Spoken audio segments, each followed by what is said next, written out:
You have now arrived at Stadium and Gale. The snap, the kick, it's been blocked again! Oh my! It's been blocked again! He's going to heave one deep down the field. It's going to be to the goal line. It's going to be caught! It's a touchdown! And the Gators have won the game! Tyreek Cleveland! Oh my! I can't believe what I just saw! Dropping back to throw. Thompson fires the ball over the middle. It's Dory! It's Dory! Touchdown! Dory got a touchdown! Oh my! Dory's got a touchdown! Hands it off to Harmon. He comes back. Say goodbye. Ahmad Black, in his final game as a Gator, takes it all the way home and sends Urban out a winner. You have now arrived at Stadium and Gale.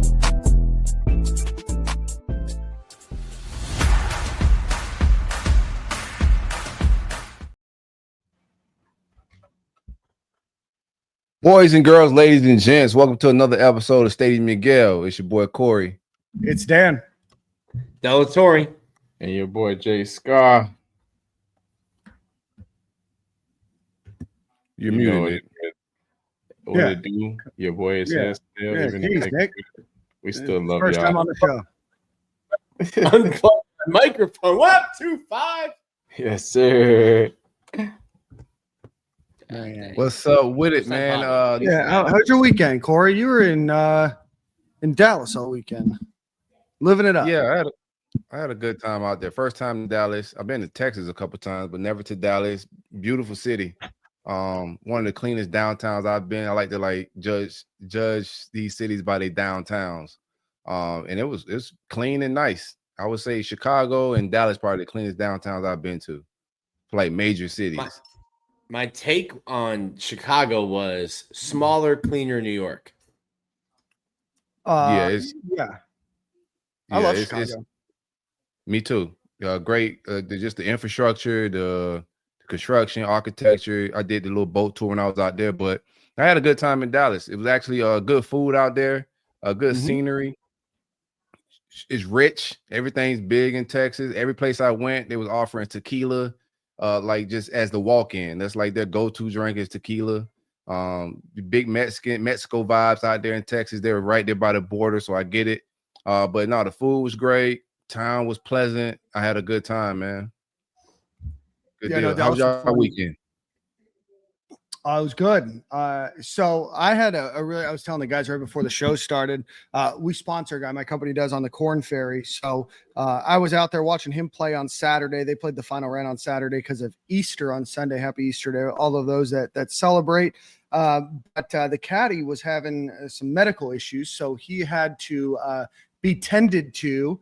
So they needed somebody to carry the bag. Dawson Armstrong called me over, said, Dan, you mind being on the bag for a couple holes? So thought it would be maybe one or two, ended up being 5 or 6, or I guess 6 total, 5.5. So what a fun experience that was, doing that, getting to read greens, talk to a professional golfer about stuff that he sees. So probably very boring for most people, but a really cool thing that I got to do. And then yesterday was some church brunch and boat vibes. Great way to celebrate Easter. Let me ask you, what was your best caddy moment? What was your best read? Best club clean? So I didn't give any reads on his irons, right? Like I let him make those calls, right? I helped with the rangefinder and the little yardage book to kind of see where we were.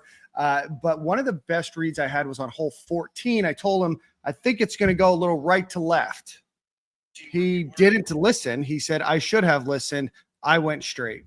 So, that's moment of the day. Moment of the day. I didn't want to hang my hat on it and be like, golfer. Yeah. Let me give you your flowers here, Dan. But that's one thing that I am good at is putting. I'm a good putter. The rest of the game is, hit or miss depending on the day. So hopefully I'm hitting this week, though. I've got to play in the Tampa Gator Club golf tournament, and we are the defending champions. So yeah, your score was a little suspect last year. I didn't even keep score last year, Nick. So I think you guys posted it.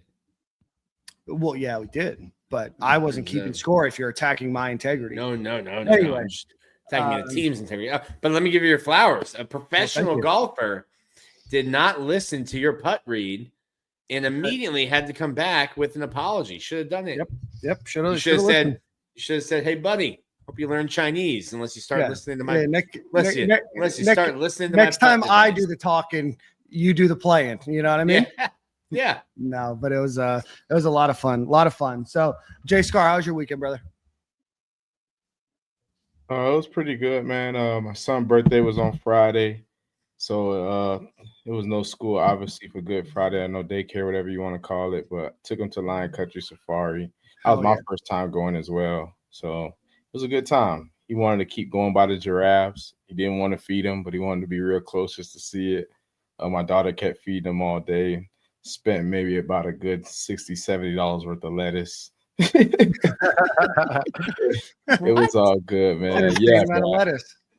Literally. Where you go, Lion Country? Yeah, Lion Country. I think it's like 3 pieces for I forgot how much, like maybe $7, $8, something like that. Yeah, so we was running it up on the lettuce, and we need to set up a stand right outside and let people know, hey, we're gonna undercut the inside. Hey, $5. Hey, they're taxing on the lettuce inside, right? And they're like, you can't break the lettuce. You got to just give it to them whole. Blah, blah, blah. So kids had a blast, man. They added a new water park. My wife said because they had just a little splash pad before, so they added like a new little slide and pool and stuff. So the kids got to have a blast out there, man. So if anybody ever in the Palm Beach area, Lion Country Safari is a place to go. Wear out your kids. They had a blast and they knocked out before they even got home. It's worth traveling to. Like, even if you're not in West Palm, like I ran into some people that were just like here for vacation, and it shocked me. Like a few years ago, ran into some people that was out on Singer Island just asking me what to do, and then they told me, "Hey, we're going to Lion Country Safari," and that's what we came down for. It's one of the biggest outdoor zoo parks, wildlife in America. So it's worth it. You want to see lions, zebras, stuff that's in Africa, Australia. Yeah, well, you definitely go out there. Peck at your door and all while you're driving by, peck at your window. Yeah. Nick, have you ever been to Lion Country Safari?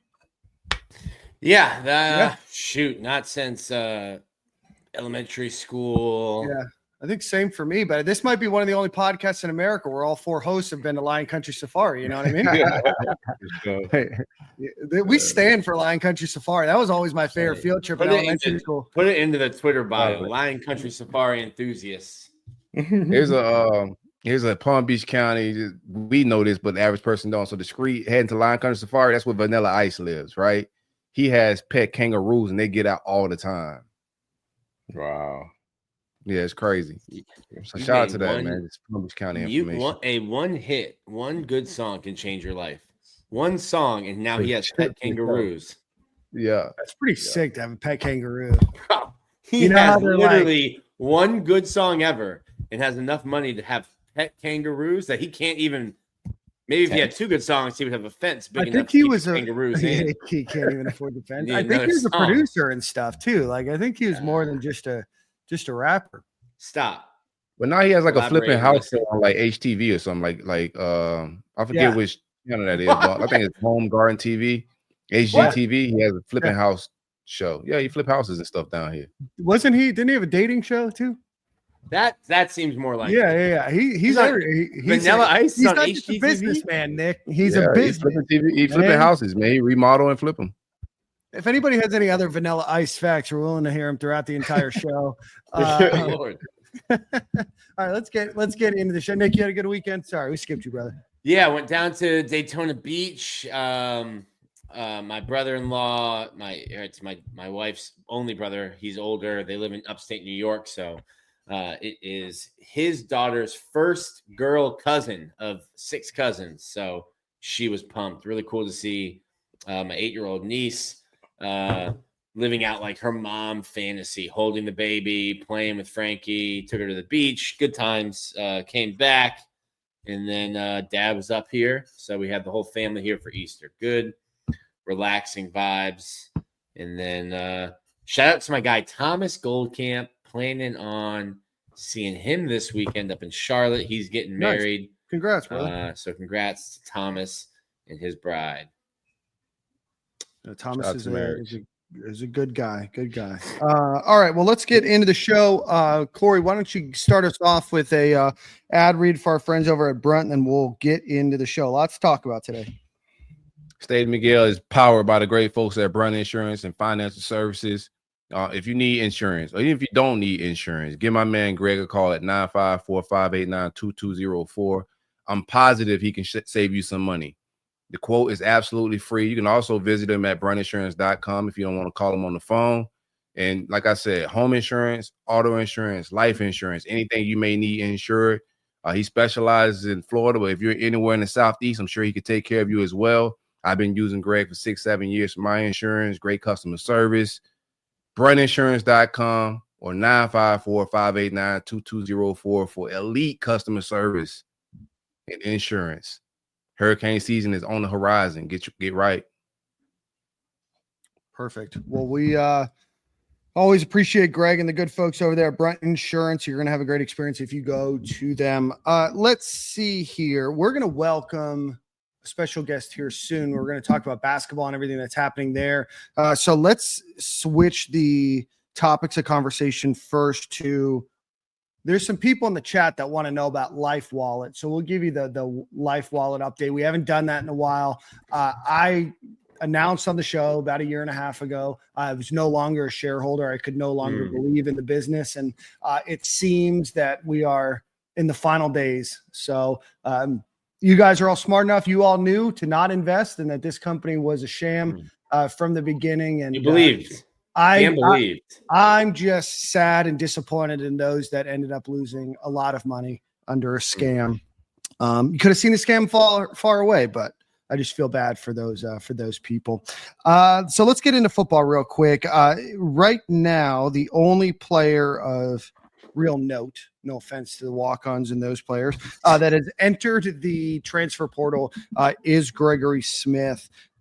There was some conversation that Gregory Smith was going to enter the portal, then not enter the portal. And then he finally did enter the portal on Friday, seeking an opportunity for himself, both in NIL and in playing time. So I don't know how you guys want to handle that conversation. Corey, I know that you were, kind of involved in some of the discussion about Gregory Smith, and you kind of know more than the average fan might, but however you guys want to go about that topic. Yeah. So I reported last week, and all this is just like easy for me to like just navigate through. I know the average fan probably like, what the heck just happened? But I put out a report last week saying that the University of Florida was expecting him. People around the program was expecting him to sign the letter of intent. I'm sorry. To sign his NIL agreement deal and to stay at the University of Florida. That was the expectations. And from what's been reported at On3 and some other places since then, it's pretty much how I laid it out. The deal was in place. He was expected to sign. That deal had a deadline on it, and Greg Smith didn't sign it. Once the deadline passed, it was attempted to be executed, but Billy has learned and got burnt a couple of times in the past. So I think Greg Smith played the game a little bit like a lot of players are playing it. Checking their offers, opportunities elsewhere, seeing what type of money is out there. But in my opinion, you can watch how some of this play out and kind of see if a player is making, I would say, a wise decision when it pertains to flirting with other offers or what may be out there in the portal. If visits don't follow that enter in the portal and you start seeing the tweeting of practice clips, it probably wasn't the wisest decision to jump in the portal. You got to play this game wise. If you're going to jump in the portal, you might want to have a seat. It's musical chairs going on out there. There's a lot of players entering, and when that music stops, a lot of players are going to be standing around trying to figure out where I'm going to sit at a little bit. So I think he jumped into the game of musical chairs. Since then, no visits have been set up on his end. I'm not saying they won't be, but I haven't seen any visits or any offers that have been tweeted or went out. And I've seen clips of practice film that's going on the timeline. So he's still shopping around a little bit, but from our understanding on our end, there was a deadline NIL agreement in place. Greg wanted to look around a little bit more, see what his value was worth, and got kind of caught in the rain a little bit. Yeah. I've seen it happen. I know the Bible verses are coming soon, and we'll see. Certainly wish him the best. Let's pause this conversation. Well, I mean, that's the Greg Smith conversation. He's in the portal. I want to continue the Greg Smith conversation because it's not just Greg Smith; it's just Porter in general. But I do want to continue the conversation. Yeah, let's put a pin. Let's use some corporate jargon here. We'll put a pin in this conversation because I want to talk about market correction too, and I think we're starting to see it in NIL. We'll talk a little Nico. We'll talk about some other things. But before we do that, let's welcome from Florida Basketball Hour and Saturday Down South, everybody's favorite attorney, my favorite attorney, Neil Blackmon, to the show. Neil, thanks for joining. Your attorney's favorite attorney. What's up? How are y'all? There he is, the GOAT. Here he is. All right, so we're going to talk a little basketball, obviously, with Neil. We haven't had Neil on since the Gators won the national championship. So, Neil, congrats to us, huh? Yeah, congrats to us. Wait, Neil, let me see that shirt. It says January, February, Walter Clayton Jr. Yeah. He also got confetti still in your hair. I see confetti still in your hair, my boy. That's right. That's right. All right. So we do want to talk a little bit about that. But before we talk about the Gators winning the national championship again, obviously some big news came out over the last week. And that's one, the Gators got a commitment from Princeton guard Xaivian Lee. Denzel Aberdeen, who was projected to be a starter on this year's upcoming roster, announced that he was going to go into the transfer portal, and then today decided to commit to the University of Kentucky. And then not to be lost, Sam Alexis also put his name in the transfer portal. So maybe we start with Denzel Aberdeen first, because that seems to be the one that has people kind of in a huff online. What did happen there? Yeah.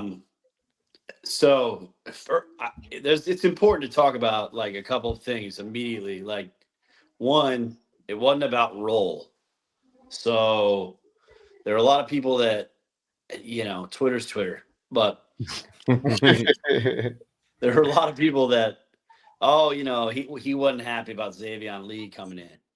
That had nothing to do with any of this. This started before Xaivian Lee committed. And then there were, he wants to play lead. He wants to be the lead guard. He wants to be the point. Well, he was going to play some of that no matter what. Like, Denzel Aberdeen was guaranteed a starting job next year for the defending national champions.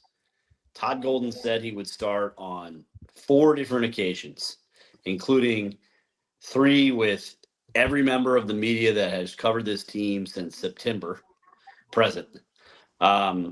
Multiple people inside the building confirmed that to me when they brought in Lee, both while they were trying to get Lee and after he committed. So Aberdeen had a role. It was going to be defined. This staff knows what he does well. They know what he doesn't do well. But, it wasn't about role. This is all about money. There were overtures from Texas Tech and Cincinnati as early last week. And we got to report him, Neil. Yeah. So we got an arc on him. Yeah. If only there were rules about any of that. Since there aren't any rules, it doesn't really matter, right? But so Denzel went to the staff and made a demand about an amount of money that he would need to stay at Florida.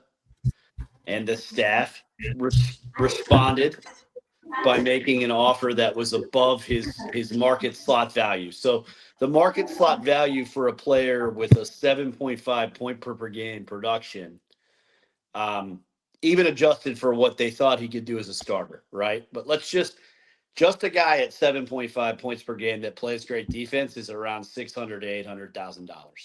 $800,000 on the top end if you think he develops into a starter level player in a Power 5 league, which is what Denzel Aberdeen projected to be, an SEC starter. Florida's offer was above market slot. It just wasn't what Denzel Aberdeen demanded.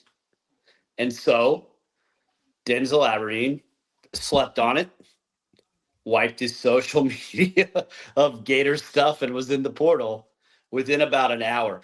It stunned the staff.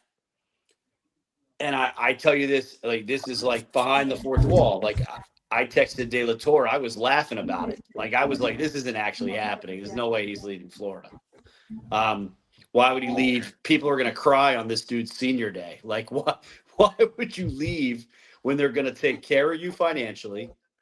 You're going to graduate with honors. He was going to graduate with honors from the University of Florida, not just get a degree. Wow. You're going to graduate with honors from a top 20 university, and you're guaranteed to start for defending national champion. Why would you leave? There were staff members that were just like, what just happened? So was Florida staff surprised? Of course they were. That said, you're talking about two guys, Todd Gold and Jonathan Sapphire, who are the functional GMs of this program. And if they thought Denzel Aberdeen was irreplaceable, they would have matched his number. And they went well above what market value is. But Denzel got a $2.2 million offer from Kentucky, and he took it. Hey, good for him, man. Go get your money, young man. But no, Florida wasn't going to pay Denzel Aberdeen $2.2 million. They were prepared to pay him 7 figures of money, and let him finish his degree and let him start, and all the connections that come with that. Mm-hmm. From a basketball standpoint, we could talk about that, but that's the backstory of it. What was the difference? Like you said 2.2, what was Florida at? Right at a mil? Like what's the difference we're talking here? So the difference after taxes, because Kentucky, you just chopped $300,000 off of that too immediately, right? Because of your taxes. Mm-hmm. So your Kentucky taxes, the difference, the gap to bridge was about $700,000. Wow. So choices were made. Yeah, that's a nice mansion, depending on where you want to live at, man. It is, and so. Look, there's two ways to look at it, right? But the two realities are: one, Kentucky made him a hell of an offer, right? It's hard to turn. That's a lot of cheeseburgers. That's a Will Wade offer. That's a strong ass offer. It's a strong ass offer, as Will Wade would say. And what are Denzel's NBA chances? Well, that's the second part of the conversation, Dan, right? Like the second part of the conversation, and the reason that this is so interesting, I think, is just outside of just from the college hoop standpoint, is Denzel Aberdeen's best path to the NBA is probably a 2-way contract, where then he impresses and makes the team and gets the full-time contract, what Castleton got, right? Last week. But Denzel, he's probably not getting drafted either way. He's not getting drafted at Florida, where he's a guaranteed starter. Right. Unless he has just a gargantuan breakout year.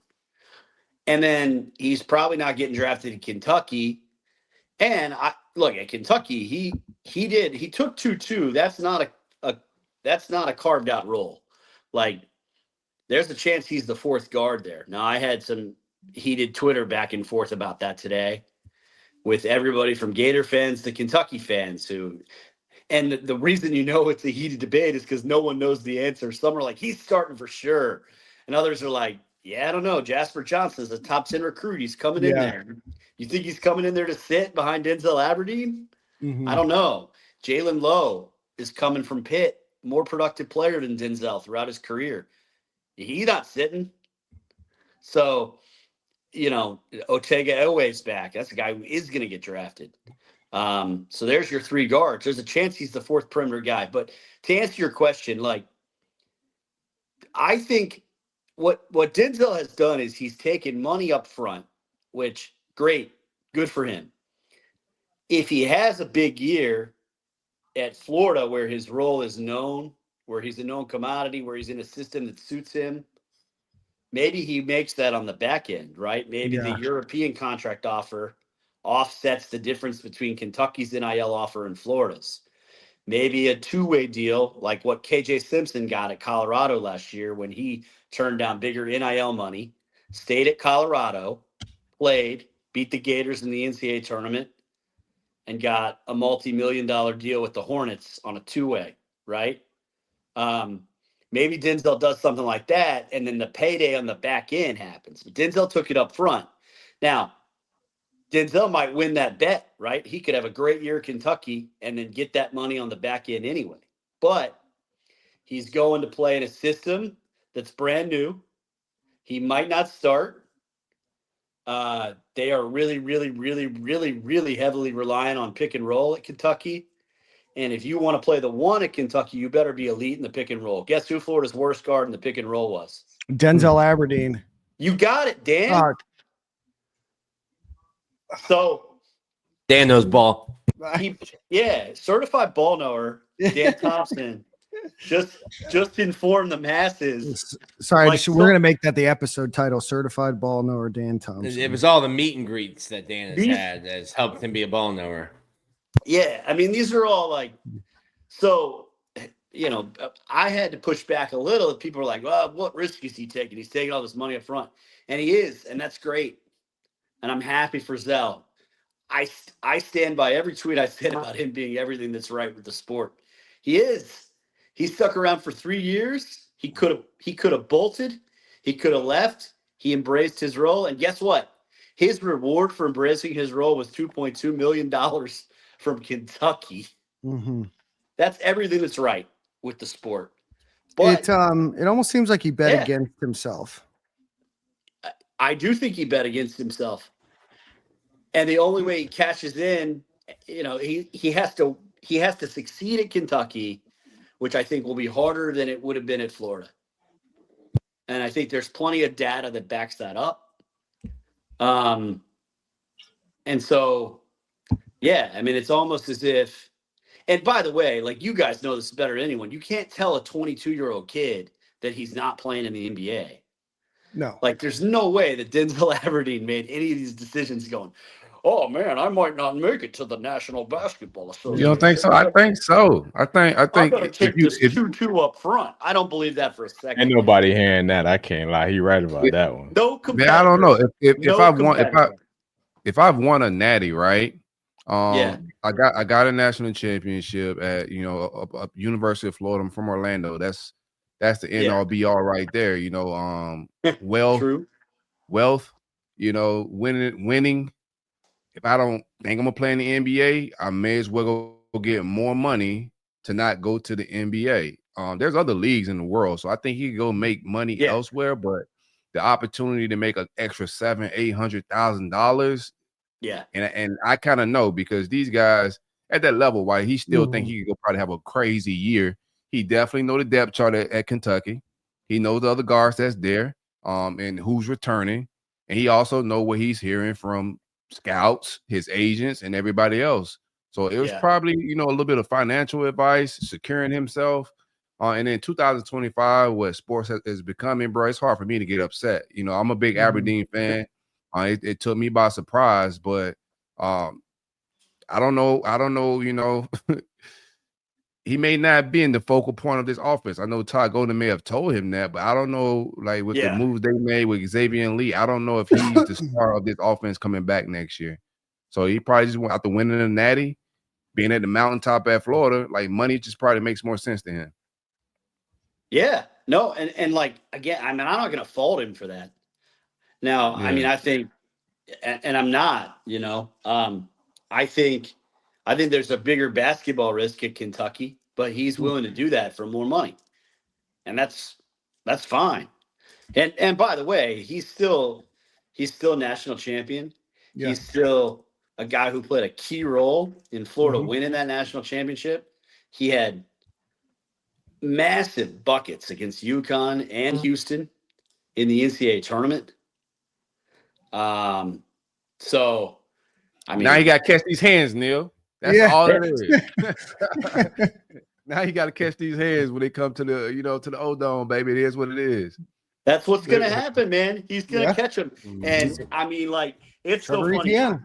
Yeah. I sent a tweet. I don't know when it was. who knows? It was a month ago, and I was like, man, I think it might have been senior day. I was like, man, you think this was an emotional? You imagine how this building's going to respond to Denzel Aberdeen in the portal era, and now he's going to get. Yeah. They're going to boo him out of the building. Yeah, he was.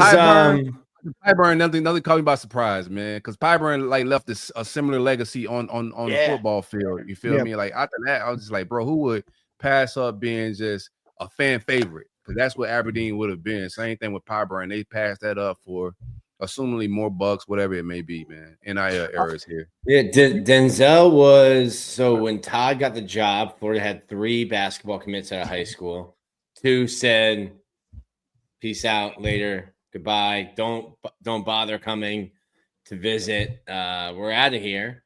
And Todd and Sapphire drove down thinking, this is what Todd told us, drove down thinking that like, man, how are we going to convince this kid to stay? Like we got to get this kid to stay. They get there, get to the living room, and he's like, "Coach, born a Gator, can't wait to be a Gator. Doesn't matter if it's you, if it's Billy Donovan, if it's Mike White, I'm coming to Florida." Well, if it's Mike White, probably not. Well, he committed to Mike White. I know, it's just a joke, Nick. Come on. But like that was the kind of, and those stories would have kept coming out all summer. They would have came out in October when the team got together. It would have been the story you told as you're getting into January, February, March, senior day. Like you said, Neil, it would have been Denzel Aberdeen jerseys up and down the row, teary-eyed. And now it's going to be like, I see fans being like, hold off on giving the rings until Kentucky plays and don't give Denzel his that night. Just make him look at his old teammates' rings and, hey, man, yours will be in the mail maybe. Yeah, we're going to FedEx yours. We did it ground. You'll get it sometime in the next week. I want to. There's a comment here. And Neil, I think that you'd be good. Nick, obviously, you might have to have some discretion in this conversation, but it's a conversation about being outbid, and I don't understand how the school outspends. Are we really who we think we are? I think it's important to know the difference between being able. Oh, we lost Neil. He'll be back.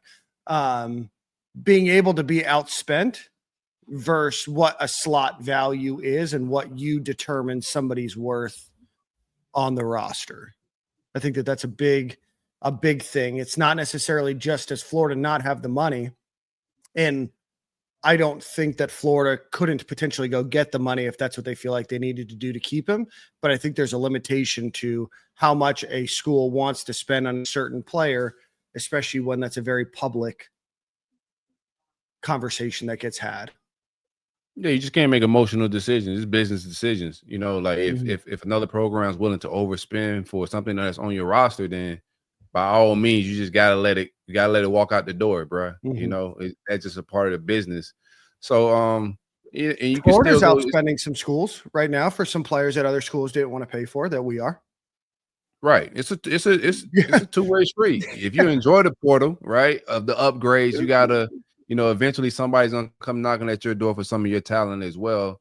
And I think these guys do a good job. Both programs, I would say basketball, football, even baseball, just the analytics of value, right? How much should we give this guy? You know, what's our max in letting these guys walk? I know Billy does it in football. Todd is doing it in basketball.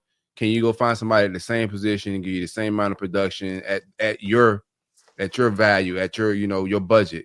I don't think they were being cheap. $2.2 million is a lot of money, you know, to give a guy that's probably not going to be the focal of your offense. That's probably going to be Xaivian Lee. Right. Anthony Pond said, so none of the players we lose are worth to us what they are to other universities. That's just the way that life works. It's the way the job search works. It's the way a lot of things in life work, is you are worth what somebody is willing to pay you, and schools will value you at a certain amount and say, hey, this is what our offer is. They might even exceed what that amount that they had slotted for the year for that role is to keep you. But you also can't stop somebody else from overpaying you or finding a different value in what that money is. It happens in the job world all the time. Neil, the question was, I know you lost. Real quick, real quick before that. This is because Neil can talk about this too. So the whole issue with that I foresee happening, I've been pretty spot on when it comes to NIL for like 3 years. But the issue I see happening now, July 1st, when the schools can start paying athletes and then companies like when I work for Florida Victorious, there's a fair market value and you have to report this. We live in a capitalist society, and fair market value is what somebody's worth paying you for a good or a service. Dan and I can make the same exact shirt, and I can charge $1,000 for it, and Dan could charge $10. If somebody buys my shirt for $1,000, the exact same shirt that Dan is selling for $10, they valued the shirt at $1,000. I think we're going to have a system that rolls out July 1st, and then there will be lawsuits. And then real quickly, it'll be like, what do you mean I'm only worth $600,000? This school wants to pay me 2.6. You're taking $2 million away from me. Right. I'll see you in court. Because in our capitalist society, you are worth, or a service is worth what someone's willing to pay for it. And Kentucky was willing to pay, allegedly, $2.2 million for Denzel, and Florida wasn't. It's not that we don't have money, but also I get this thrown at me a lot. Didn't we just raise $1.5 million for Florida Victorious for? And I'm like, the market's crazy, especially basketball. And and a lot of the coaches around college basketball right now are nervous about that rev share because there's a bunch of schools in the Big East that love basketball that don't have football programs. Florida also just paid a lot of money for Xaivian Lee, the guy that we're just about to talk about. But also don't have to send that money. So like the money right now is funny. It's funny money. Yeah. Yeah. Well, Florida also, I mean, Kentucky is going to have the most expensive roster in the sport. Like they're going to be at $12 million, right? And Florida is going to slide into the top 5 in SEC hoops NIL. Thanks to the money that Florida Victorious raised and what Gary donated. And, they're going to be in better shape than they were. So what Florida has is they got 2 guys, Golden and Jonathan Sapphire, who built, with help from the others. But those 2 guys primarily are like the GMs, right? And they have they've got a cap. Here's what amount of money we've got to spend. And I think prudently, Thomas Houck and Alex Condon commanding more of that money. So Alex, we'll see what happens with Alex. But Tommy, more than, everybody kind of expects Tommy back. I think there's still a chance he tests the waters, but he's not going to get a combine invite more than almost certainly. So that would just be to get NBA feedback. Whereas Alex is going to go to the combine. Which is why, I've been kind of like, well, I don't like talking about Kondo because I don't know what's going to happen with him at the combine, right? So the combine could go great, and then he's in the top 20, and he's gone. I didn't realize they could go all the way to the combine and then make a decision. Yeah, I mean, and he should. I think that's pretty cool. He should. He's going to go. I would do it every year. Are you kidding me? Oh, yeah. So, I mean, they can do it once, but. Oh, okay. Yeah. Corey would sue him to let him keep going. Yeah. Now I got one more. No, but Corey's right though. I kind of expect Alex back, but a lot of that is based on where he's at in mock draft boards. It's all gut, right? Because he's not at the combine. It's irresponsible of me to be like, oh yeah, Kondo's coming back for sure. So I'm not going to say any of that. But the point is, Florida's got to put NIL into those guys. They had to put NIL into Zell. Now they don't, but, they carved out some money. But, yeah, I mean, Xaivian Lee, he came here for less than he's like Elijah Martin did. Florida wasn't hit the highest bidder in the Xaivian Lee sweepstakes. That was St. John's. St. John's had about 2.5 on the table for that kid. That wasn't what Florida was spending, but, Florida could sell him on, hey, you're going to be, like Corey said, you're going to be the focal point or one of the focal points of our offense. And here's what we've been able to do for guards. It's a pretty good video. And we got White Buffalo. Yeah, totally. And we got White Buffalo. What else do you need? No. Not much. You might be able to buy White Buffalo. Shout out to Zika. Yeah. It's a vibe. Yeah. So, I mean, I don't know. I think Florida's obviously going to have to go get a starter quality player. But that gets back to kind of the central point that I was making, which is that if Todd Golden and Jonathan Sapphire and now Carlin Hartman doing some team building with those guys, because Carlin is a guy who deserves to be a head coach and will be a head coach soon, but deserves to be.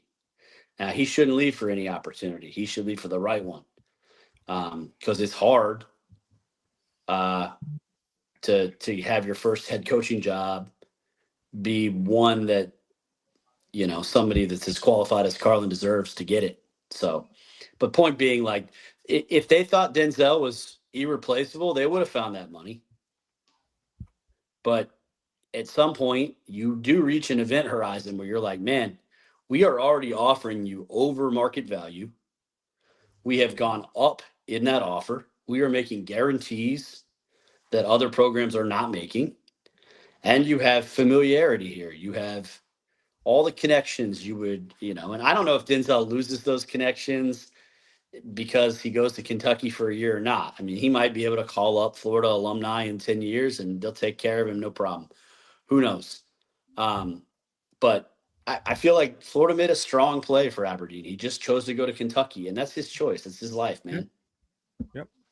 All right, well, let's move on to Xaivian Lee, because I think that's certainly an awesome bright spot that got a little overshadowed here. Yeah. Princeton guard transfer, Tommy Hawk's teammate. Yeah. So we're building our own little Central Pennsylvania basketball team. Transfers from Princeton. Can you tell us a little bit about his game? Comes with 16.9 points per game, 6.1 rebounds per game. I think he only has just 1 year left. Is that right? Yeah, 1 year eligibility. Okay. What jumps off the screen on him is just how he creates for others. His assist rate was 33rd in the country, which is a 37% assist rate is pretty ridiculous. On 28.5% usage, that's even more ridiculous. Because that means on 28.5% of Princeton's possessions, he has the ball. And on 37% of those possessions, he's creating an assist and a basket for someone else. Those are outrageously good numbers. And they'll travel league to league. If you can create for others, you can create for others. The like little question marks are just efficiency wise. He's not a terribly efficient scorer. I mean, he's gonna have nights where, if he takes 13 shots, he might go 4 for 13. Now he could go 4 for 13 and have 3 of those be threes and have 7 assists and 1 turnover. And I think a lot of times on those nights, Todd Golden will get up on the podium and be like, we liked how Xaivian played tonight. Yeah, the ball didn't go in. Yeah. I'm going to pull up his field goal or his stats here from Princeton. It's going to be a crowded screen here, but I think it's kind of worth making the point. All right, let's see how we can do this that Neil isn't completely shut off. All right, there we are. So, yeah, I mean, you look, 5 of 15, 8 of 14, 4 of 11, 8 of 16, 9 of 22, 10 of 14, 5, 11, 3, 13, 6, 10, 1, 9, 7, 16. So, and then there's the games that he shoots 12 for 19 for 33 points. Yeah. So certainly going to be something that I think there's one thing that Brandon Connell just brought up. Shout out to Brandon, only averaged 2 turnovers a game. Certainly something that Florida cares a lot about there. But I still think that there's, certainly going to be an opportunity for him to make an impact big time next season and be that assist maker that Florida needs out of that point guard position. Yeah. And, he won't be like, he could be the kind of sun around which the offense orbits a little bit, but he won't be when people scout Florida, they're going to be concerned with Hauk Mhm. and with Kondo if he's back, and with Florida's front court. That's what's going to scare people. So, I think that'll be good for him. Now, granted, a lot of that assumed Aberdeen, and now they got to fill that spot. But I think with Xaivian, he hasn't had a cast like this to create for. And I mean, I think Hauk is probably going to be, if he's not preseason SEC Player of the Year, he's going to be second In the conversation, yeah. Yeah, it's either going to be him first or it's going to be Otega Owe from Kentucky. I don't like that. It's not going to be anybody else. So I know Florida's looking at a few others. Yeah, Ben Henshaw from Australia. Aussie. Got to get him into school. Is that an issue?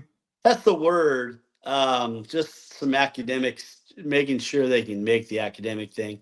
But if you want to read some tea leaves and go super down the message board rabbit hole, the fact that he's been working out with Condon and all that seems pretty promising. Florida has the money for him. So, you got to get him into school. That would be good. There's another guy named Cedric Coward who went to Washington State, got hurt a little bit last year. Florida has pursued him. I think that he will either end up at Duke or he will go to the G League. He's a kid that may do what Aberdeen did, except just take the pro contract, because he just dealt with a year where he came out of the gates, looked like one of the better players in America, got hurt, and now he's lived that. And I'm sure that, like, whatever the offer from Duke is, it's going to have to be, hey, we got a bigger deal than your two-way contract, so make this year worth it. And even then, like, just the injury risk is a lot for a guy who will get an opportunity to play in the G League as long as he doesn't have another injury at a minimum. So I don't think Florida's really in on him as much, but I think Henshaw is certainly there. A.J. Brown visiting tomorrow, Zay's brother. I would expect him to be a Gator. And then Florida's going to need something from the freshmen. They're going to need something from C.J. Ingram, who did not have a good Jordan Brand tournament. Looked a little lost offensively. Looked a little small. Looked like he needs to, get with Victor Lopez and the strength coach and get to work. And then Alex Lloyd, who had a monstrous Jordan Brand tournament and is just a walking bucket and has been one for a few months now. He dropped a 40 burger on Columbus earlier, playing the Boozers. Played on the Boozers AAU team. He was a big reason Florida was in on them for so long. Could be good. He could be impactful immediately. Like, I used to think it was maybe the other way around because of the way CJ Ingram defends. And now I think that as long as Alex, who's real wiry and little, I mean little like skinny, as long as he can handle the physicality and non-conference play, and he shows that he can, he's going to be a guy that they can get baskets from. And so he's going to play, I think, more than people think. And the Jordan Brand is a good barometer for that because, I mean, that's some of the best talent in the country that was there. And, I mean, Alex looked better than one of the Boozers, that's for sure. He was spectacular this weekend or last week. Perfect. All right, guys. Any more questions before we let Neil on his way this evening? Just one, and it's one that I've seen. I haven't had the answer to it. I think it's the nature of playing basketball in the Ivy. I tweeted a couple of clips from Lee, and a lot of the responses, to sum them up, are playing against a lot of slow white guys. And I'm like, wow, he's playing against a lot of Fortune 500 CEOs, future Fortune 500 CEOs. What will the step up in competition be? How will we know that? And how does his game translate? Maybe. He's he is he's legit 6'3.5", 6'4". He's long. He's longer than Walt was. I don't think he's as bouncy as Walt. Like Walt, you don't think Walt looks like a great athlete, and then he blows past you. So, that Speaking of not athleticism. looking like somebody, I'll be honest, as a guy that doesn't watch a lot of Ivy League basketball, when I heard the name Xaivian Lee, he's that's black. not what I was expecting. Yeah. I thought I was like a brother. I was thinking a brother got into Princeton. That's good work right there. Yeah. It's a little He's cognitive dissonance. Sorry, Neil. No, it's good. Yeah. You're right. I mean, look, Xavian's going to need the physicality is going to be a thing. But the Ivy League is a better basketball league than, say, the MAAC, where Walt came from. It's a better basketball league than the league Belmont plays in, where Will Richard came from. So, I don't think that like the team that runs the Ivy League, Yale, is like bully ball. Like you think if they're in the Ivy League, they must play like some pretty like, make basketball a science experiment or something. And and Yale is like, nah, we're gonna get 50 rebounds. We're gonna punk you. And so Princeton, they do run good stuff. They run great offense, all that. But the reality is that's a pretty good league that he's coming from. So I don't think the jump up in competition is as big as like just that physicality element. And there's nothing like it in the SEC, man. Like you all, like, part of Texas Tech, their coach, that's after the Elite Eight game, like we're talking to him and he's like, man, we just got tired. Like we thought we were chasing Walt around and he was tired. And then the last 5 minutes of the game, like we were just a step slow to everything. And that was Texas Tech, and they had some dogs. So, yeah, that's going to be an adjustment. But anyway, appreciate you guys. Absolutely, Neil. Let everybody know where they can find you online and read your articles. And yeah, man. Just Florida Basketball Hour is the podcast. patreon.com/Florida BB Hour. Subscribe. Fawcett does all kinds of talk about making basketball science experiment. He does some great stuff that helps you learn a lot about hoops, I think. And then my stuff's at Saturday Down South. So y'all can find me on Twitter too. But told Eric to talk nerdy to me last time we had him on. Man, that guy's a savant. The man's a savant. Love both of you guys. We appreciate you joining the show again, Neil. We'll talk to you soon, my friend, and enjoy this Gators national championship for another 50 weeks. Wait, before you leave, Neil. Yeah. Oh boy. Certified ball knower, Dan Thompson. Certified ball knower. Oh, Frankie saying hi. Certified ball knower, Frankie De La Torre. All right, y'all. Awesome, brother. Well, we'll see you soon, Neil. Later, guys. Later, my guy. All right. Let's get back into the Greg Smith football stuff. I mean, we can tie a bow on basketball here real quick. Any final thoughts on Xaivian Lee, Denzel Aberdeen? We didn't talk about Sam Alexis. He's in the portal now. Alex Condon and Ruben Chinyelu both announced eligibility for the draft with intention, or with the opportunity or option, I guess, to be able to come back. But any final bow tying you want to do on basketball? Yeah, I expect him to be back. Both Alex.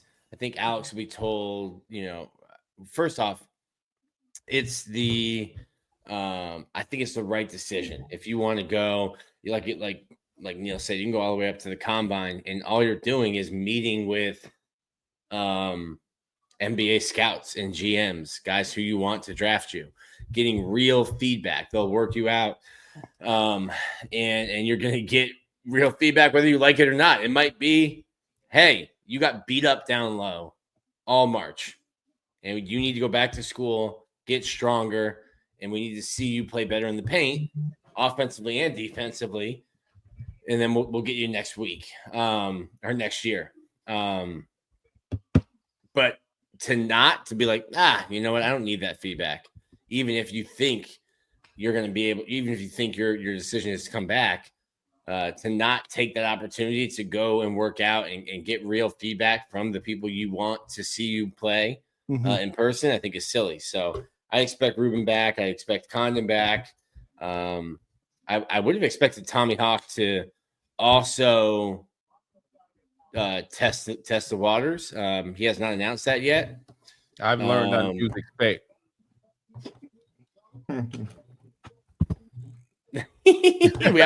Hold on. We haven't gone back to Greg Smith yet. Yeah. Go ahead. But I would have expected Tommy to also test the waters and come back. But it seems like Neil thinks that that's still a possibility. Just not been announced yet. Yeah, I think you're going to get the whole front court back. That'd be sick. And then you just got to really, except for Sam, right. And then you're really just trying to figure out the backcourt. And replacing those three seniors is not going to be easy. No matter how good the guys you get out of the transfer portal are. Will Richard coming back for a 5th year? He's done. No eligibility. Yeah, he's not. He can't. All right, let's do a couple quick. Honestly, what is eligibility? Yeah, I just saw a kid hit the portal, and they're like, he played 2 years here, he played 3 years here, 1 year here, and I'm like, wait, that's 5. Are you talking about Chad Baker Mazzara, who's about to be? He's 25 years old, dude. That's crazy. And he's in the transfer portal. It's a Get the job portal, kid. It's time. You know, I know your NIL bill is going to pay more money in taxes, and you're probably going to make more. Man, the real world ain't worth it. Tell him, Jordan. Stay in college.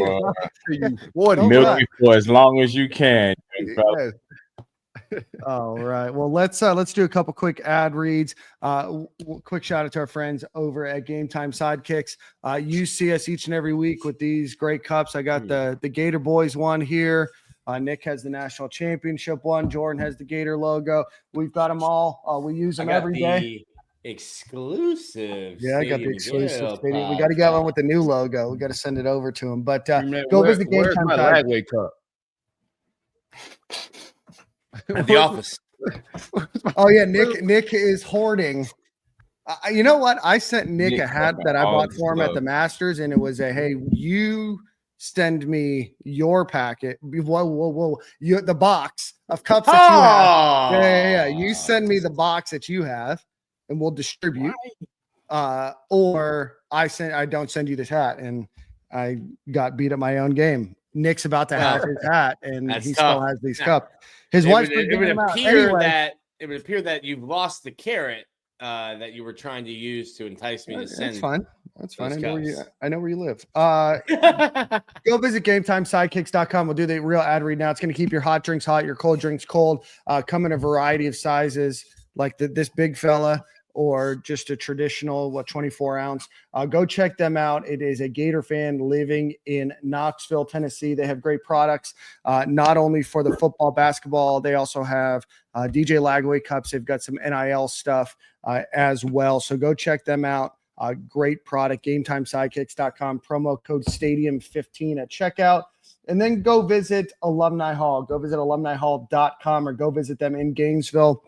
If you go to our X page, our Twitter page, we are doing a drawing for a pennant, a sticker, and let me look up exactly what we're giving out here from Alumni Hall, just so we don't miss it. So the way that you enter is by giving that a retweet. You have to follow both of us on X, and if you go and you rate us on Apple Podcasts, Spotify, wherever you get your podcasts, just because we switched feeds, we lost all of our ratings. We had some haters come through. So if you guys could go do that, if you add that photo that you gave us a ranking, we will have you for an extra drawing. We're going to do that tomorrow. So you're going to get a decal for your car. You're going to get a pennant, and then you're also going to get a national championship cup. So go visit alumnihall.com. Go visit our Twitter page. Go retweet that. Go enter the sweepstakes there. But anything that you want, basketball, football, apparel, golf apparel, cups, ornaments, Mother's Day, Father's Day, both holidays coming up soon. So go check them out, Alumni Hall or Alumni Hall in Gainesville, Florida. All right, guys. So we put a pin in the Gregory Smith conversation. Want to come back to that. I think it plays nicely into Neil's conversation about things just move quick in the NIL space, and things can happen in minutes and in hours.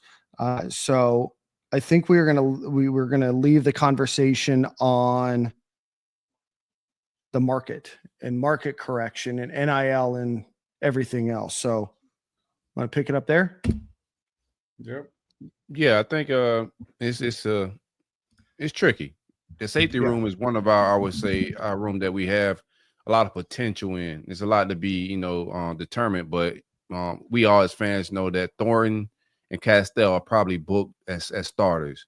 Everybody behind them are probably rotational pieces, even though people are fighting for spots, there's no position just, locked in. But on paper, returning snaps, you could easily see that Castell and Thornton probably going to be your head guys. And then in the recruiting world, you go and land Drake Stubbs, and also Lagunza, which aren't small checks as well. So you're just looking at the position in its totality, like how many safeties do you want to pay a premium price, whatever the price may be. You got to have a cap on it somewhere. So he was at a spot where he was trying to find his true worth. And I think that like the players eventually gonna have to find a way to figure that out without actually jumping into the portal. And representation matters. I think in a lot of these situations with NIL, it just would be smart to remove family members from it. Fathers, mothers, uncles, cousins, whoever may be running your team or your agency type situation. That would help, I think, with some of the NIL negotiations. But yeah, it's just the market's kind of correcting themselves, and some teams are going to promise you certain things, or maybe say they can give you certain things, and then when you hit the market, they see other safeties as well or other DBs. Mm-hmm. While it sounded good before you hit the portal, once you hit it, the market's oversaturated with guys with proven production. That's another thing too. Is like how much proven production you got, because if you're trying to make money off of your potential, that's different than, said stats on paper of what I've done in college football already. So it's tricky, bruh. But we retained 99% of our roster, and I thought it was a good job by the staff. I think it's a great job by the staff. I mean, I think that's true in the real world, right? We try to apply a lot of this conversation to what most folks deal with, right? A lot of people don't just up and quit their job and then start their job search. You look to see what your options are.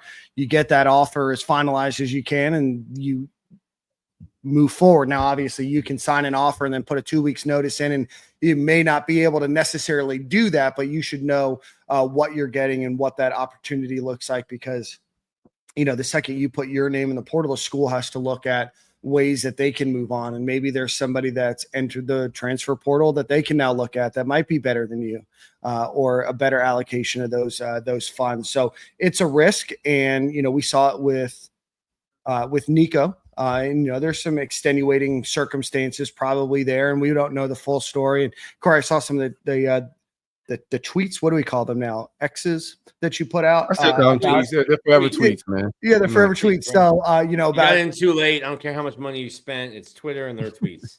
About Nico's brother potentially going to UCLA. So there might be some other things there, but he's taking an offer that's less at UCLA, and is going to make far less than what he was going to make at Tennessee for this year. And, we were talking about it before the show. Wild state income taxes. Yeah. And you go from, I think Tennessee is 7th, 8th best odds to win the national championship this year, and UCLA is not. They're in the scroll more, see more section of the national championship odds. Hit that a couple more times. Hit the see more. But I do. Go ahead. If I could just like the difference into like how Florida handled Greg Smith and how Tennessee handled Nico are polar opposites, right? Yeah. I don't think the difference is much at all. Greg Smith had, from what I know, family around him helping him negotiate and move through his process. Same thing on Nico's side. When the negotiations got to a place where Florida, this is our number.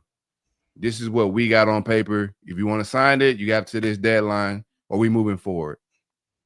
Florida didn't leak out the contract information to the fans, to media, as reports on this is what Greg Smith wants. He's crazy. And I think when Tennessee did that, I thought they muddied the waters, and that was bad business. If the kid doesn't want to be there, negotiations should stay private, I think, between the players and the programs. And if you don't like the number the player is saying, that number should stay private, just for like fair market. If you think you can find a quarterback that's more valuable than said player that's asking for a number, then cool. You put your number on the paper, give them a deadline to sign. If they don't sign it, you move on. similar to how Florida moved. I like how Florida moved in the situation. And when the deadline passed, there's no, I still want to come. No, deadline is a deadline. The other guys in the portal that we can go find, we're going to move on. Instead of making it all this drama, and a lot of different, because I don't think Nico really wanted to leave, to be honest with you. I think it was a negotiation and a dirty negotiation that was going down between both programs, right? Where he hitting up other schools probably to see his value. Yeah, he should. He should see what another school's willing to pay, right? But at no point in time should any of the schools take private negotiations between the school and player to media as a report. That's when it gets a little muddy and a little nasty. Now the kid don't have a choice because media has an opinion. Everybody on Twitter has an opinion about his value or he's crazy. Now other programs have an opinion, and that muddies negotiations. If his number is the narrative's already controlled at that point. Yes, correct.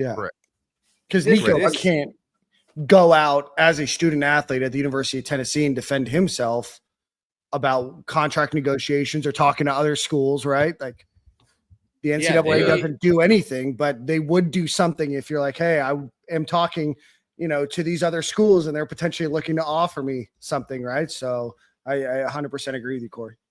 Yeah, they were shopping. A little muddy.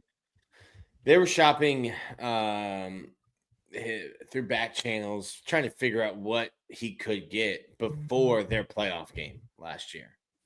And that's something that I heard, and I was like, ooh, Nico could reset the market for quarterback, especially as you're getting into this time where some schools are front-loading contracts to get more money on the books now before it goes to July 1st. I was like, Nico might reset the market, and that's something that he defended himself on, being like, I think on Instagram, was like, through the playoff game because I didn't like negotiations. Like, I don't know if he knew that his name was being shopped around there, but the people around him were asking what the price tag would be if Nico, I'm a leave in Knoxville, were to hit the portal even before their playoff game. It's crazy. Love to see it elsewhere. Yeah. Love to see it elsewhere. Glad we have a nice buttoned up operation. And 99% retention is incredible. For sure. I mean, I know the spring portal is a little bit different than the winter portal, but still to get everybody back. And this is the last chance. They have, I think, 5 more days to enter the portal before it closes until next December. So. Strikes me as a guy who would have been in the portal 4 times, 5 schools, 6. Jordan. 4 portal entries, 5 schools. Nah, bro, I wouldn't have went that hard. 6 years. You got to bag chasing. I had not to say I had the opportunity to leave, but when I got in trouble, a lot of people was considering leaving. I was just like, listen, if I can stay, I'm staying. I don't want to go nowhere else. I mean, other schools still wanted me. Yes, like I could have went and played somewhere else. Obviously, how does that happen? How do you find out? Let's narc on some schools. 2017, statute of limitations is over. But how do you find out that other schools? You know how that go. I'm really cool with Roger Harriet, and he's well connected with a lot of college coaches and stuff like that. So when I got in trouble, he reached out to me. It was basically like, obviously at the time I was scared of being kicked out of Florida, so I'm kind of trying to protect myself. And like, dang, coach, what's my other options? Who would kind of take me? Granted that I just got in trouble, and he came back with a nice hefty list of teams who was willing to take me. None of them really struck my interest in wanting to leave. I was just like, if I can stay a Gator, I'm gonna stay a Gator. Like, and thankfully, Coach Mullen backed me on that and kept me on the squad. Couldn't complain with that, and I was just trying to be a good guy ever since. But this transfer portal thing is absolutely getting out of hand. This kid managed to leave a playoff team, lost money in trying to join a sorry team. Like, what are we doing? Like, at this rate, I just kind of think you don't have faith that you're going to make it to the NFL and you're just trying to collect funds. If that's the case, then I completely understand. I don't know if it's that. I think it's I don't think the dad likes either of the offense because the brother just left Arkansas. And if I mean, he's got to know that going to LA is more expensive, state taxes, all of that stuff. So That's what I'm saying. So if what's both brothers are heading back to LA, I don't think Yeah, it's just from I think California. the offense. What was that? I said they're both from California. Yeah, they're Okay, both that from makes Cali. sense. I think it's more maybe the offenses they're playing in, the players that are around them. And also, like, I don't know if, like I said, if Nico really wanted to leave. I just thought that was just how they were negotiating.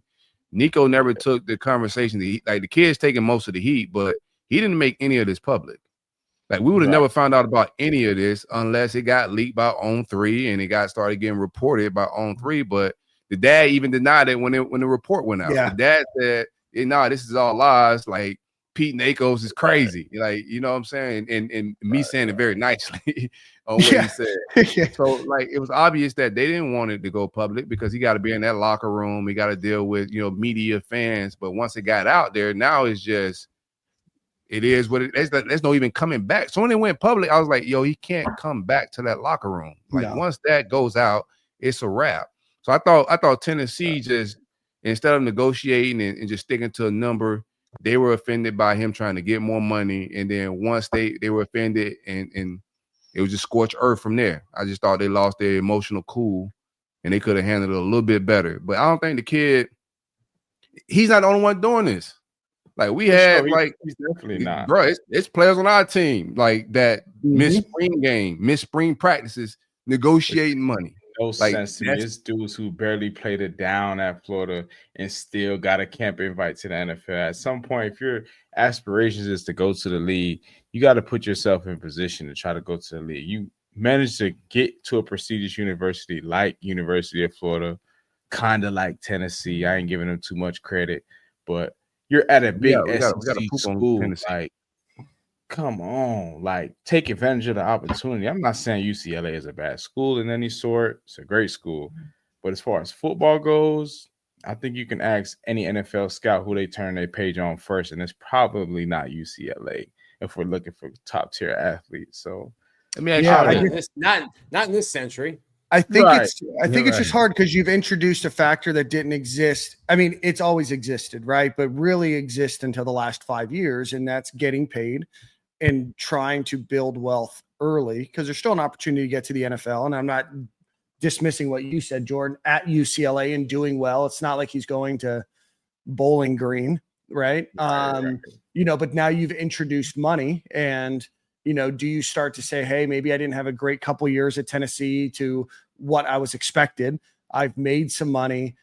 Maybe the negotiation didn't work out for me, but that X factor of money being involved now changes the way that we have to look at what these kids are thinking. The same way with Denzel Aberdeen. And that's why I asked Neil that question is, maybe you go for more money now if you are talking to people and there's not that next chance to get that next big payday. And if you can make an extra $600,000, $800,000, that's a lot of money in the grand scheme of life if you use that money correctly, that you can build off of. If you don't think that you're going to get to that next level, or you still are betting on yourself that you can still get there no matter what. And that's maybe what Nico did. But, like Corey said, and, it is what it is. Like, if a school leaks this information out, you can't say anything, or else you're now in violation and you could potentially lose your status as a player. Right. Let me ask y'all this. Do y'all think they made the playoffs without Nico? And if so, like, how much is the playoffs worth? I personally don't know if they would make the playoffs without him or not. Obviously, a quarterback. He wasn't anything special. That's what I was about to say. You said he was special. Like, Polynesian, I thought he was going to be. I hyped him. And then he, but so I think he regardless of not being special, they do not make the playoffs without him, bro. There's a reason they just why got the UCLA transfer quarterback, the guy that you said they just trade. We've got our first trade, no players to be named later. I don't think that quarterback's very good. I mean, I think Nico had some pros to him. He wasn't great, but he was a 5-star quarterback that was going into his junior year. 19 touchdowns. Okay. I know 11 of them were against like Vanderbilt, Wake Forest, and somebody. I know all of those stats, right? I'm not saying that he's a generational quarterback. I'm with Nick. I didn't think he was that great, to be honest. That's what They ain't that great, but it's all about Polynesian. value, right? Value, Right. Polynesian value. Felipe Franks. But he's the No, best but quarterback on their team. But at Yes, no point in 100%. time was Felipe Franks the anchor of the Florida team. Like most people wanted him on the bench. Tennessee. This kid was in the Heisman race or in the Heisman talk this offseason for a reason. Well, I was never high on his skills. I always thought he was a little suspect. You know, I want to see him, like all the hype that was around him in the offseason. I want to see it materialize because he's not a vocal leader and a lot of different things I want to see. But if you remove him from that Tennessee team last year, they're a 6-win team. If the QB2 was even decent, right, you wouldn't even be trying to get UCLA guy right now. Like, who is your QB2? Nobody on the roster is good enough. So if you take this kid off, you might not make a bowl game, right? And to make it to a playoff game, right, it's $4 million or more is the value of making it to a playoff game. So if I'm the kid's agent and I'm looking at, and I'm not saying I would like recommend this, but if I'm the kid's agent and I'm looking at just value, like, yo, this kid, without him, y'all don't make the playoffs. So if I'm asking for more money, because if we leave, y'all probably won't make a bowl game. So there's value there and there's worth there because without me, I'm the most important player on this team. And without me, this team likely doesn't make a bowl game. So I think you got to find that middle ground somewhere. Yeah, I feel like it kind of looks bad on his part, though, because just look at how the NFL team is looking at it. Okay, you just made the playoffs last year. You're on a playoff caliber team. You have the potential to go and compete for a national championship run again, possibly. You're choosing to go win it all. You're basically choosing money over winning it all, essentially. And like that shows how much your love is for the game and how much you respect the game. It's not really about football at this point. It's more about your money. And that's why I really don't like it, because scouts is looking at if I was a scout, that's how I would be looking at it. I'm obviously not these guys. I'm not sitting in their seats. But if I'm looking at it like, wow, you just brought your team to the playoffs. You got some pieces around you. You got money to add some more pieces with you. Like the money is there. They can add some more pieces if you need some O-linemen, you need some receivers, you need a running back. All that can be added to go on your national championship run. It's 30,000, not 30. You know what I mean? That's a bunch of other teams who didn't even make it to the playoffs at all. Wasn't even sniffing it. You literally made it to the playoffs and abandoned your team. Like that's a selfish move right there. As a quarterback, I'm just saying that's a bad move as a quarterback. Because you're supposed to be that leader. You're supposed to be that guy. And you have a team around you that is basically already equipped to compete for a national title. And you just left them in the draft for money, basically. So that's how I feel like NFL scouts is looking at it like, I don't know about this guy. Maybe he is good enough to qualify to be in the NFL and make us go on a Super Bowl run. But at the same time, I don't know how much of a leader you are. I don't know how committed you are to the game of football itself, because here you are sniffs away from the national title and making it far in the playoffs, and you just left all that for possibly $2 more million. Essentially, you lost money leaving. Tennessee burnt it down. The kid didn't. I don't even know, like from his post that he put out afterwards, it was like his representation is handling the negotiations. You know, like it's not like he's talking to the Tennessee coaches and doing the negotiation. Most times it's the family, it's the agent handling that. Yeah, and then once it go public, he got to deal with the backlash. But I think in his post, I don't have it in front of me, but he kind of said it, like he didn't want all that to happen. He didn't expect for it to go down like that. And nobody expect negotiations between a program and a kid to go public like that. And the kid's taking the brunt of it. But I think Tennessee, it's a two-way street. I don't think nobody's parents and nobody's family members need to be running this type of situation with negotiations. But I also think these universities shouldn't be making negotiations of kids that they brought into these programs and said that they were going to be family and all these other things. To out that information to media is purposeful. I don't think that was on accident. They did that to tarnish his future negotiations, to make sure he didn't get the $4 million anywhere else that he was asking for. And they did a good job of that. Yeah, they definitely did. I just hate that it was even in his mind to, okay, I'm not saying I hate that he asked for more money. Obviously, like you said, with the playoff thing goes. I want that for my quarterback. I love it for Tennessee. I'm with you. Yeah. So at the end of the day, I'm happy as hell. This isn't about us, right? Yeah, I'm just more trying to remove myself from it as a Gator fan and just think about it like, okay, you was just basically in the playoffs. You was possibly could have won some more to get to the national championship, and you're considering leaving. Why? Like, Imagine how we would feel as Gator fans if Lagway had the year he had. Let's just say he played the Georgia game and he beat Georgia, and then he played against Texas and he beat Texas. Now imagine he had us close to a playoff run and he's up and trying to leave us. We would be sick. We'd be like, bro, he's such a loser. Why would he leave us? Da, da, da, da. We'll be feeling some type of way because, dude, we have a playoff caliber team right here, and you're trying to ditch us for $2 more million. Like, what the hell is going on? I'm glad we run a legit outfit that doesn't leak that information out. That's very true too, because who knows? Maybe he was shopping around. The world may never. No, know. he wasn't. Nick is not for sale. If the money's there, we don't care. But I think college football, and I'm not diminishing anything that you're talking about. It's just changed so much, Jordan, and the fact that all of this stuff can be negotiated. It is becoming the real world, and people find out in the real world. There's people that are willing to pay that information for you or pay that amount of money for you, and sometimes they're not. And I think this is just a one-sided situation that you find yourself in, because you're still, even though you're getting paid for your name, image, and likeness, you're still an amateur athlete, and you're not allowed to talk about other schools tampering or what that market might be. So maybe Tennessee did ruin the chance for him to make more money elsewhere. And they knew that when they leaked that story that there was no chance that he was going to come back. And I feel bad for the kid because, again, you don't know. He could get injured on the first day of spring or of summer practice and be out for the rest of his career. And now he's lost everything, right? So there's just so much nuance to this discussion about money and players being paid and the way that we do payment and the way that it's all behind the scenes and just not very forward, puts everybody in a really crappy situation where one side still has total control over these players. And yes, we can talk about players leaving and going to different schools and making, more money elsewhere.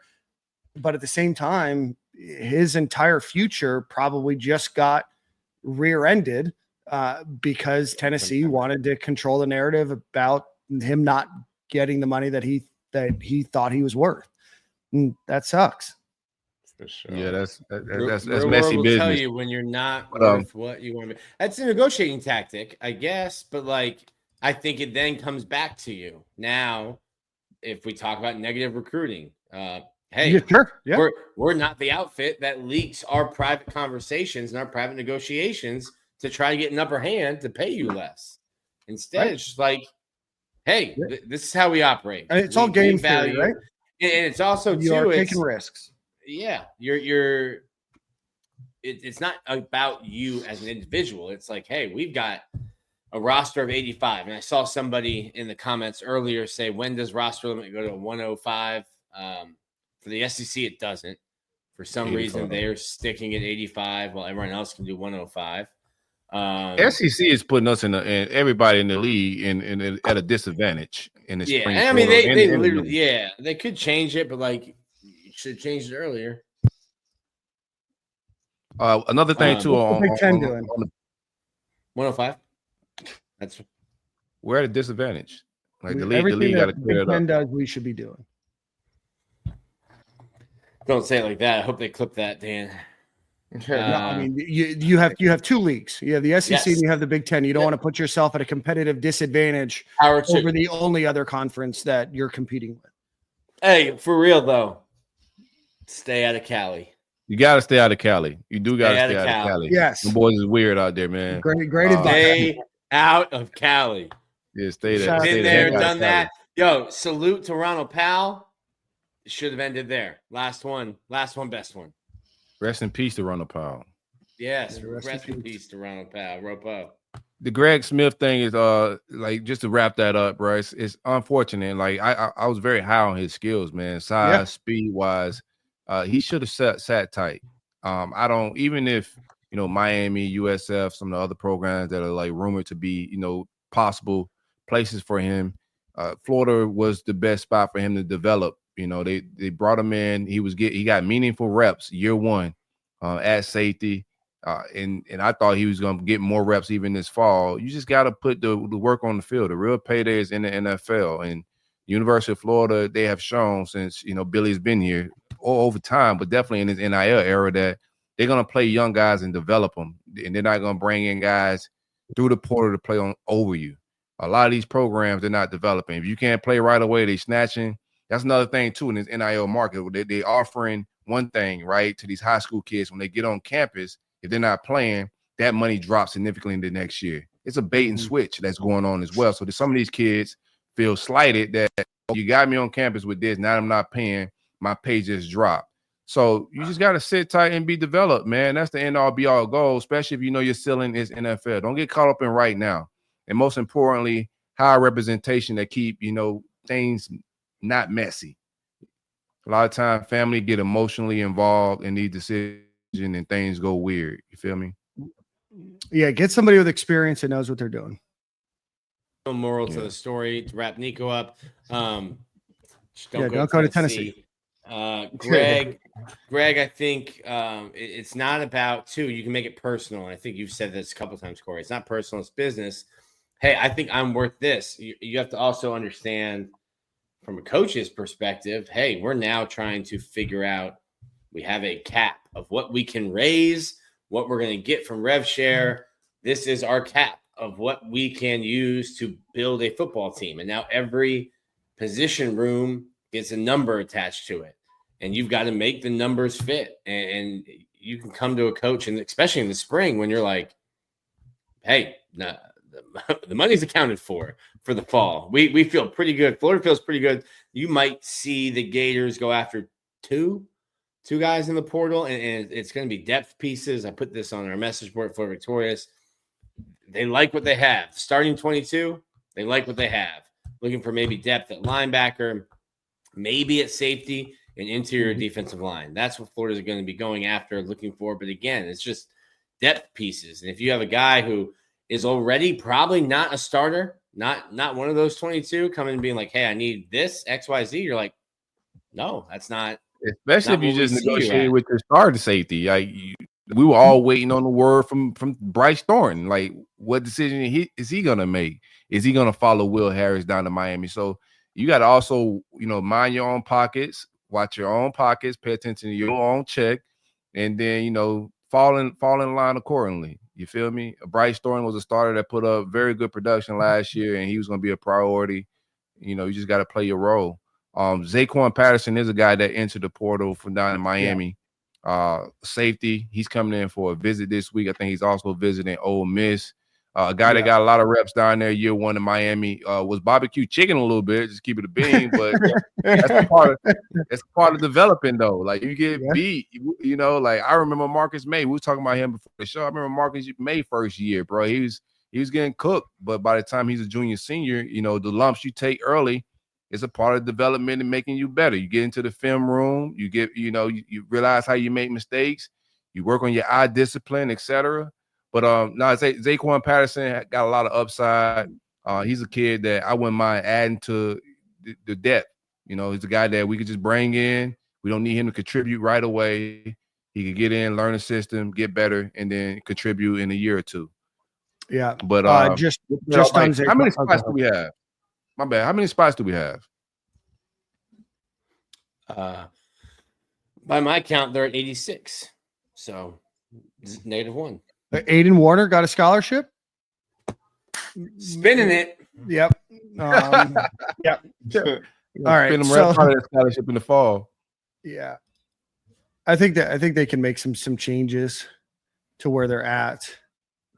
But yeah, let's talk about Zaquan Patterson, number 6 safety, number 92 overall player in the class of 2024.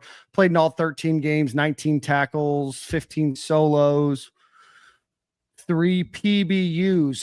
Like Corey mentioned, he's visiting Ole Miss today and tomorrow morning, and he will be in Gainesville Tuesday evening with a visit set for Wednesday and Thursday morning. So Zaquan Patterson will be here. Again, a safety. Gators looking to potentially replace that Greg Smith departure. According to Corey Bender, the Gators are also talking to the number 1 ranked linebacker in the portal, Andrew Simpson, who's in contact with 40 different schools, or 20 different schools. I know how to read, from Boise State. So He is a guy that's looking at North Carolina, Syracuse, Purdue, USC, and a number of other schools. So that's a guy that Florida's kicking the tires on as well. So those are the two names so far. We had Horton, the Miami transfer. He was talking to Florida, slated to visit, ends up going to Georgia. Georgia signed 3 guys in the transfer portal yesterday. This is defensive tackle out of USF, Brandon Good. That's just entered the portal today. That I wouldn't mind them kicking tires on and seeing what type of interest. 1 year to play. Was very productive at USF. I know we need a nose tackle, defensive tackle type body.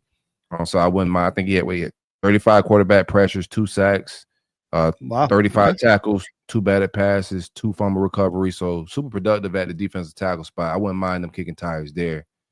He's from, I think, Fort Meade or something like that. So he's a Florida kid as well. What's his name? Brandon Good? Yeah, Bernard Good. I'm sorry. Bernard Good. Reminds you of that scene in the Santa Claus. Bernard Gooden. I'm sorry. There we go. Gooden. I Bernard guess Gooden. here he is. Started at Wake Forest, then went to USF from Montgomery, Alabama. But his Twitter handle is Big Time 321. So that would play with what you're talking about, Corey. Let's see. Yeah, I guess he's from Alabama. Maybe he grew up in Florida before then. You got a 321 area code in his bio? It just says big underscore time 321. Okay. So he's 280. He's light, but I wouldn't say light, but he's not as big as like a Desmond Watson or anybody there. But you're talking about like somebody just to fill in the room. I don't think we need starter rep. Yeah, I mean that's a good 280 at 6'1" now. Yeah, that's a robust beefy. 280. Yeah, that's a chunky 280, my boy. Busted can of biscuits. So that's where we're at there. Florida did get a bunch of crystal balls or RPMs. So I want to read some of those. We haven't talked a lot about recruiting on this show in maybe 2 years. So we want to go through some of those.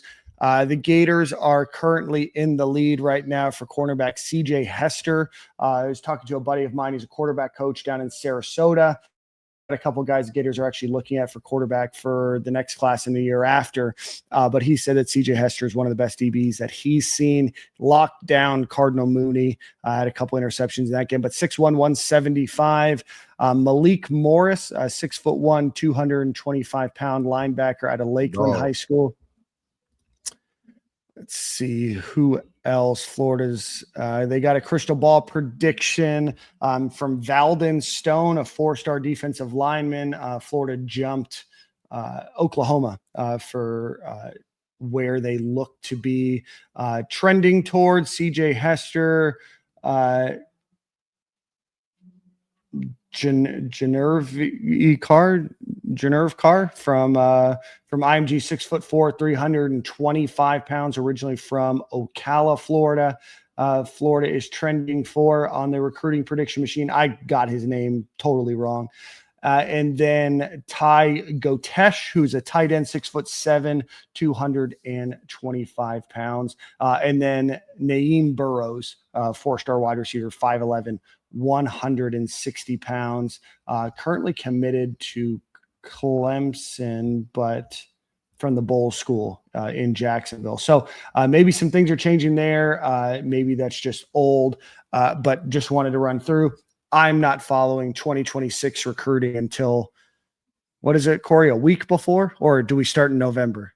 I start getting my trolls rolling and like cooking up right as I get my information the week of signing day. Maybe 2 weeks before signing day, early signing day, after we smack Florida State. Cooking up the turkey, you're cooking up the trolls. Yeah. You start getting the word out. I pay attention to all the visits. You want to watch all the visits. You see who you're in it for, right? Throughout the season, after the official visits, reading after the game visits, reading, what the quotes, find out from On 3, Corey Bender and the boys, whoever may be out there getting, the information. And then the week of, you have a good idea who you about to get, and then just celebrate then. But right now, save yourself a little heartache, bro. Just stress NIL transfer portal these days, and then you can stress that the week of. Yeah, really hard to follow high school recruiting in the current state of affairs. What's the point? What's the point? What is the point?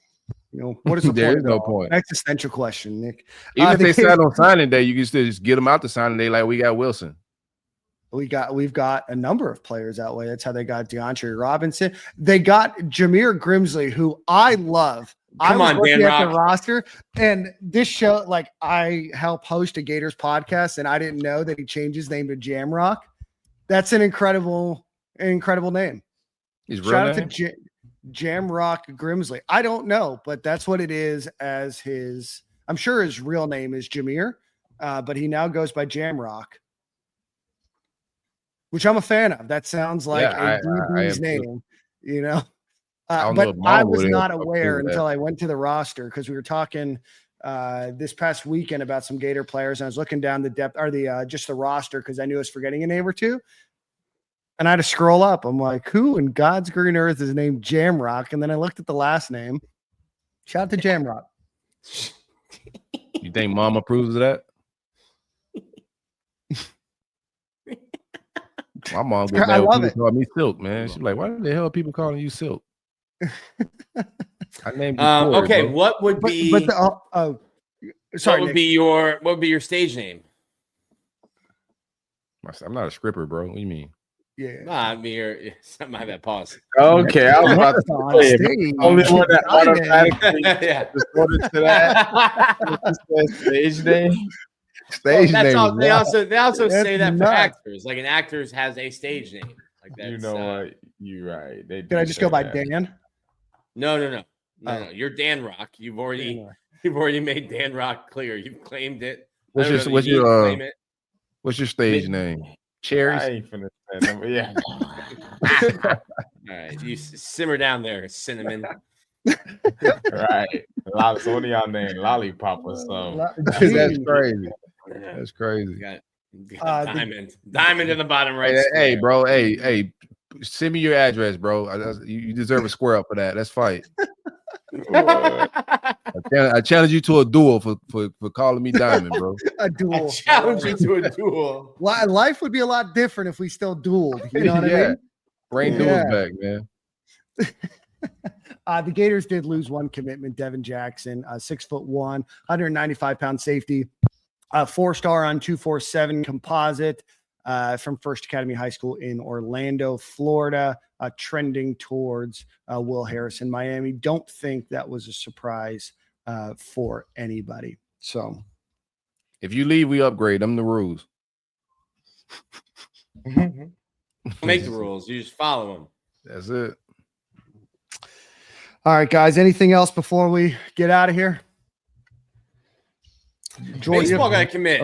Oh, yeah. Baseball's been on a bit of a heater recently, Nick. I know they lost yesterday, but before that had won 7 in a row.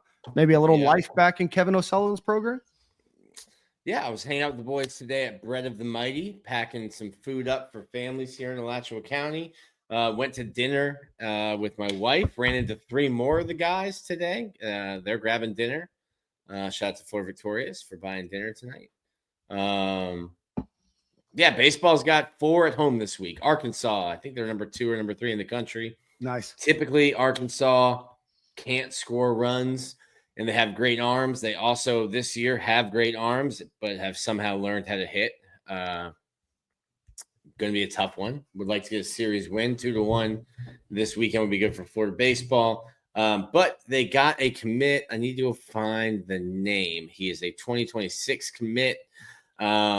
You think he makes it, Nick? While you look he's the number 3 overall high school player in the country. Somebody said he's young, though, right? Young for his class. Yeah, Kevin Roberts Jr. Super fast. So he is a 2-way player, projects as an outfielder, but runs a 6.5 60. I don't know how to equate that to a 40, but that's flying. Outfielder, ton of power. He's 6'5" right now as a 16-year-old, 6'5", 215. Big, long, lean. He's going projects to be a professional baseball player at some point. Would love to get him in Gainesville for 3 years, though. That's the game. That's the game in baseball. You got to get those guys committed, and maybe they come, maybe they don't. All right. Maybe Nico's brother just committed to UCLA as well, so it's a family vibe over there in Los Angeles. Nick, they think that equates to a 4.35 to a 4.45. It's moving. Yeah, so he's moving. But they did say it's hard to compare because you're running your last 20 yards at your top speed. So that is elite speed. Yes, elite speed. All right. So Corey was right all along about the Iamaloa family. All right. Let's one final ad read. Go visit Home Field Apparel. Use promo code Stadium and Gale, or Stadium at checkout. Stadium and Gale checkout is what it is. Stadium and Gale at checkout will get you 15% off of your order. Bunch of new basketball stuff. They still have the baseball stuff. Consistently putting out new product. I think if you go on their website, there's 4 or 5 pages of Florida Gator products on there. So go check them out. They've been a longtime sponsor of this program, a big fan of this program, and we appreciate you guys continuing to support them. So again, homefieldapparel.com, promo code Stadium and Gale, all one word at checkout, will get you 15% off of your order. Jordan, song of the week. My song of the week is Clouds by J. Cole. Oh, that's a Legends. That's a fire one. The other day, it caught my attention, and I've been having that thing on repeat since I heard it. So y'all go check out Clouds by J. Cole. It's a banger. You can thank me later. If you want to feel cool and hip, you can play it around your friends, play it in the car. I'm always looking for ways to look cool. You feel me? Just tell them J. Scar put you on. That's all I asked.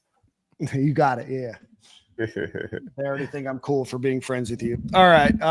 We appreciate everybody for watching on Twitter or X. Appreciate all of those folks. And then, of course, everybody on YouTube. Appreciate everybody for liking and subscribing to this program. If you want to reach out to us, find us on all the social media pages. We'll respond as quickly as we can. Again, if you have your phone handy, if you can go on Spotify or if you go on Apple Podcasts, wherever you listen to podcasts, and shoot us a quick ranking. It takes 3 seconds to go and ahead and get done.